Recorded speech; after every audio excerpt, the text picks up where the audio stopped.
Assalamualaikum warahmatullahi wabarakatuh. Selamat pagi semuanya.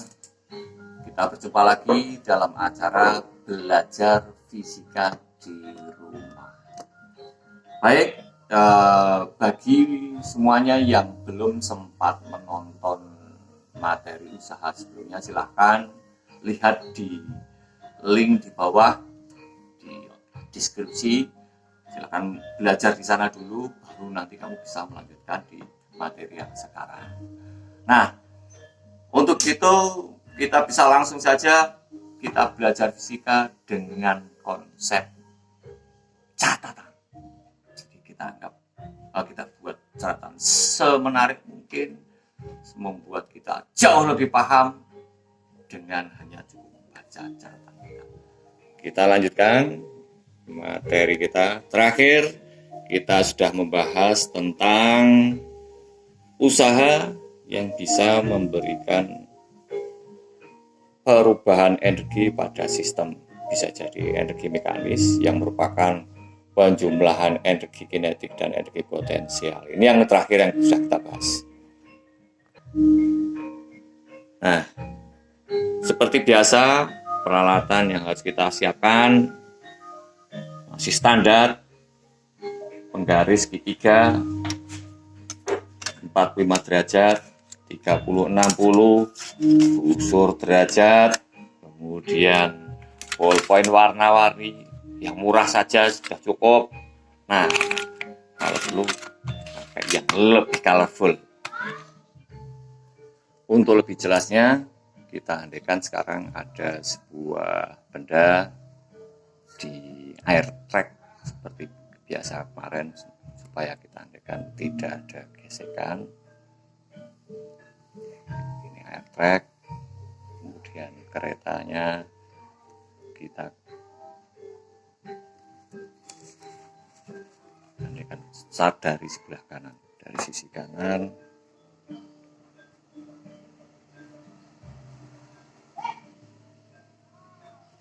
Ini kemudian ditarik oleh sebuah gaya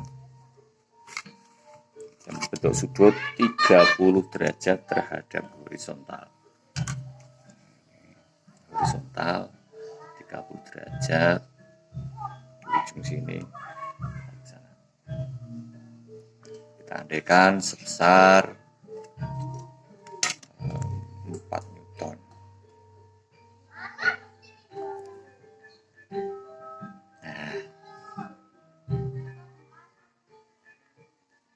F sama dengan 4 Newton. Dengan sudutnya tadi berapa? 30 derajat terhadap horizontal. Alfa sama dengan 30 derajat. Nah, jika seolah-olah penarikan tersebut hanya berlangsung dengan pada jarak tertentu, supaya gampang kita andaikan saja S sama dengan 6 meter, maka akan kita peroleh kereta akan mengalami pertambahan kecepatan atau mengalami percepatan selama ditarik gaya F, tetapi sudutnya serong 30 derajat. Nah, tentu saja sampai di sini kereta jika diandaikan mula-mula dengan kelajuan V0 sama dengan 0, artinya diam.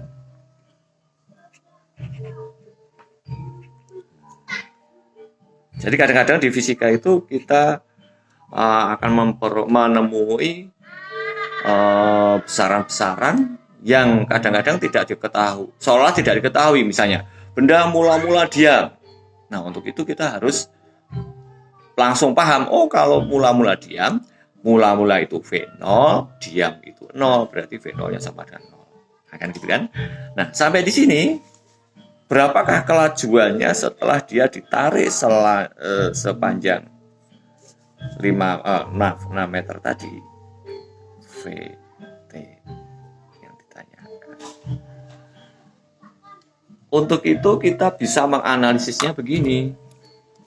Usaha yang diberikan oleh gaya terhadap benda. Nah, sehingga kita peroleh konsep bahwa usaha yang diberikan oleh sistem W ini dimanfaatkan menjadi bentuk perubahan energi kinetik. Loh kok bisa? Ya, kita lihat. Benda yang ditarik oleh gaya sebesar F ini ya, akan kemudian menyebabkan benda ini mengalami perubahan kecepatan.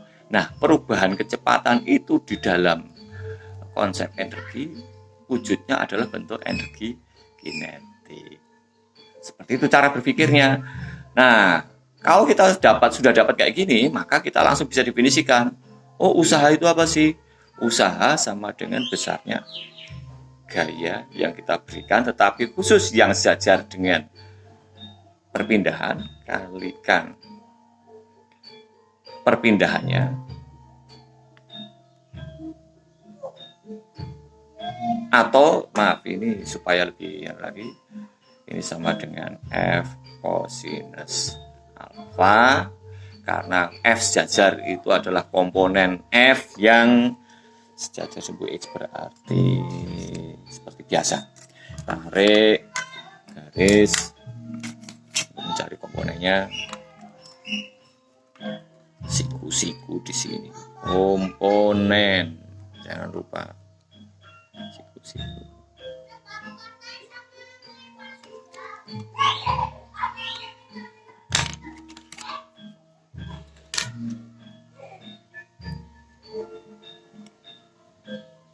Tuh, maaf ngerel nih.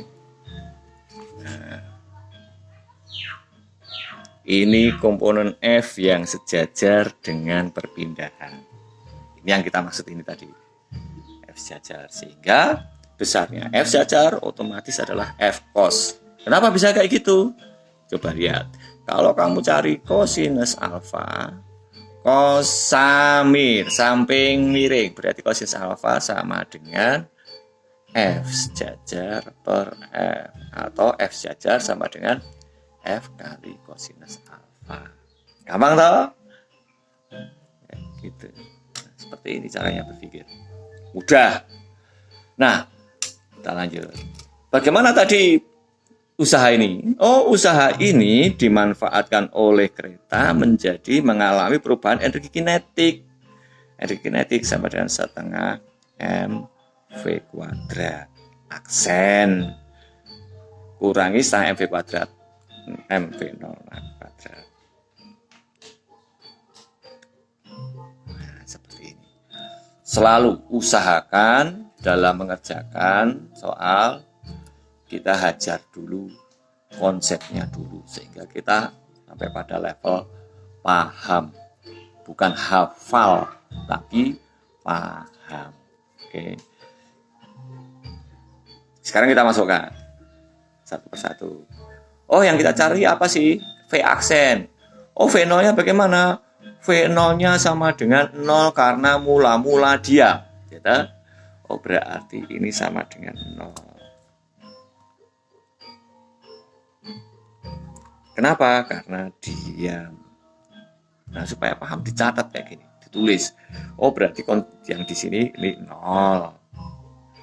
Nah, yang tanya kenapa V aksen? Nah, sekarang V aksen pindah ke kiri menjadi V aksen kuadrat sama dengan pindah sini V aksen kuadrat, maaf, atau ditukar ya, dibalik, berarti sama dengan F kosinus alfa kali 2-nya di atas, M-nya di bawah. atau V aksen sama dengan akar 2F kosinus alfa per M. Nah, kita tinggal masukkan. Oh, tadi masanya berapa belum ya? Maaf. M sama dengan 2 kg supaya gampang. Sehingga sekarang kita bisa hajar berapa V-nya. Sama dengan akar 2 kali, kayaknya berapa tadi? 4 Newton kalikan kosinus 30 derajat dibagi masanya berapa? 2 kg. Nah, supaya gampang, yang sama-sama kita coret. Sederhanakan. Enggak kelihatan ya? Nah, seperti ini. Berapakah kosinus 30? Kosinus 30 adalah setengah akar 3, sehingga menjadi akar 4 Newton bagi kilogram jadinya apa? Ada yang ingat siswa?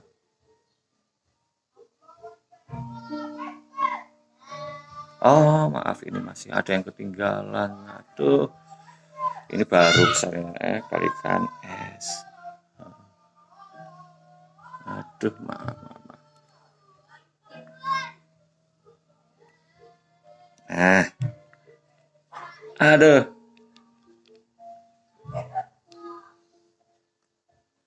S-nya berapa tadi? 6 meter. Nah, baru sekarang dimensinya benar.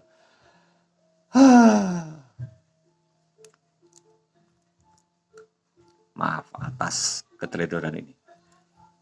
Jadi kenapa bisa saya jadi paham kenapa tadi kok bisa kelihatan salah? Karena Newton itu bisa diuraikan menjadi kilogram meter sekon kuadrat, ya toh. Kilogramnya dicoret dengan yang ini, meter per sekon kuadrat, berarti meternya masih kurang. Loh, kok tadi ternyata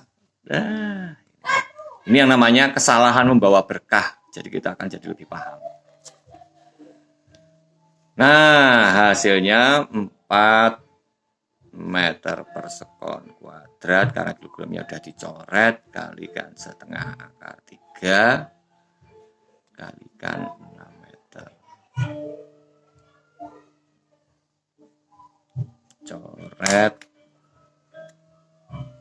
Coret 2. Hasilnya adalah 12 akar 3.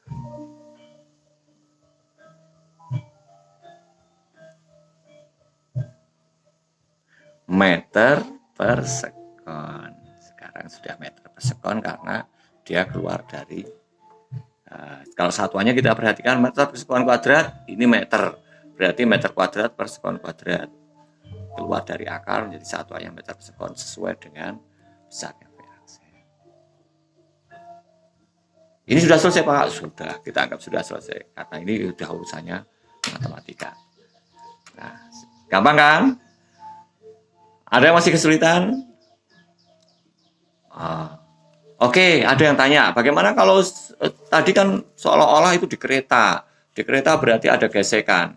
Mungkin nggak kalau misalnya saja di lantai beneran. Apa yang terjadi juga kalau di lantai beneran, kan ada gesekan. Oh, ternyata usaha ini bisa bernilai positif, bisa bernilai negatif. Kok bisa?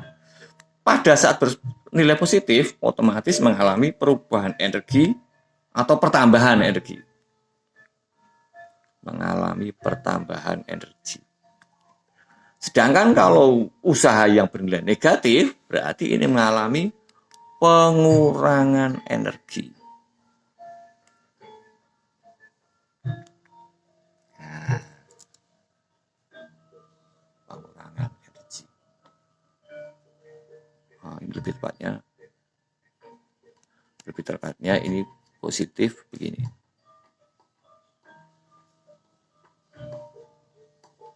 Nah, seperti ini. Catatan itu coret-coretan nggak apa-apa, tapi yang penting kita jadi lebih paham gitu. Baik, kita lihat. Oh, bagaimana dengan kasus gaya gesekan? Misalnya saja ada sebuah penghapus di lantai kasar. Penghapus di sini. Mula-mula dia sudah punya kecepatan sebesar V0.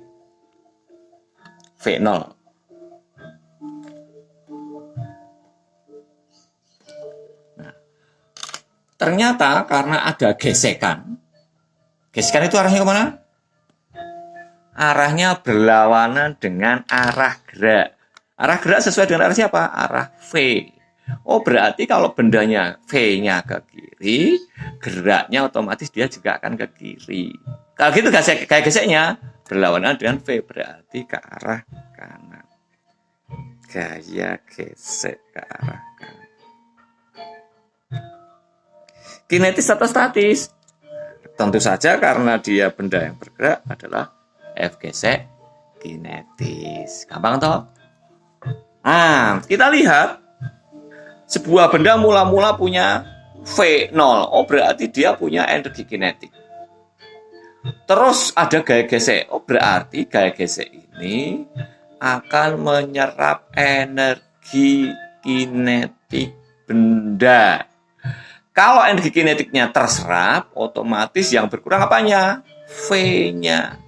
Sehingga suatu ketika benda akan sampai di sini dengan kecepatan yang lebih kecil. V aksen di sini lebih kecil. Lebih kecil dibandingkan V0. Karena apa? Selama mengalami perjalanan, besarnya gaya gesek itu mengurangi V gesek menyerap energi kinetik benda. Nah, bisa terima? Nah, kalau kayak gitu gimana ceritanya? Oh, berarti gaya gesek V gesek sama dengan delta E kinetis, tetapi dia harus bernilai negatif karena terserap. Kalau perlu ditulis, kasih keterangan. Kenapa negatif? Energi kinetik terserap. Nah, sehingga V gesek itu kan selalu sama dengan F kalikan S. Saya andaikan tadi bendanya bergerak sampai sejauh S. Warnanya S-nya, aduh, salah pemilihan warna ini. Ganti lagi yang lain.